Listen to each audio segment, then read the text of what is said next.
বামেরা স্বাস্থ্য দপ্তরে থাকলে এই প্রশ্ন আপনাদেরকে আজকে থানার গেটে করতে হতো না। দেখতেন যদি এই অভিযোগ আসতো, পশ্চিমবঙ্গে যদি বামেদের স্বাস্থ্য দপ্তর থাকতো, লাল ঝান্ডার স্বাস্থ্য দপ্তর থাকতো, তাহলে কবে কে কোথায় সাসপেন্ড হয়ে যেত আর কবে কে শাস্তি পেয়ে যেত।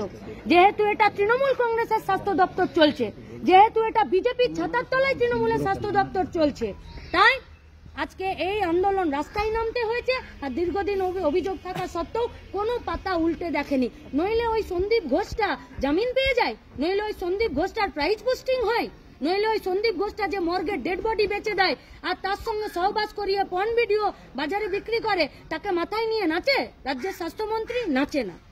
পশ্চিমবঙ্গ ফার্মাসিউটিক্যালের কোনো ওষুধের বিকল্প ওষুধ না মানে না এনেও সমস্ত ওষুধকে বন্ধ করে দিল, মানে এরপরে রোগীরা কোথায় যাবে, কি করে? বললাম তো, যদি পশ্চিমবঙ্গের স্বাস্থ্য দপ্তরটা লাল ঝান্ডা চালাতো, এই একটা প্রশ্নের সম্মুখীন হতে হতো না। আজকে তৃণমূল কংগ্রেসের পরিচালিত স্বাস্থ্য দপ্তর আছে বলে এই প্রত্যেকটা প্রশ্ন খুঁটিয়ে আপনাদেরকে জিজ্ঞেস করতে হচ্ছে। জিজ্ঞেস করুন পুলিশকে, স্বাস্থ্য দপ্তরকে, আরজি করে পাথরতা যে ডাক্তার, সেখানকার ছাত্রী, কেন তার ডেড বডিটা এরা নিজেদের দায়িত্বে নিয়ে গিয়ে পুড়িয়ে দিল, নিজের মা বাপকে না দেখতে দিল?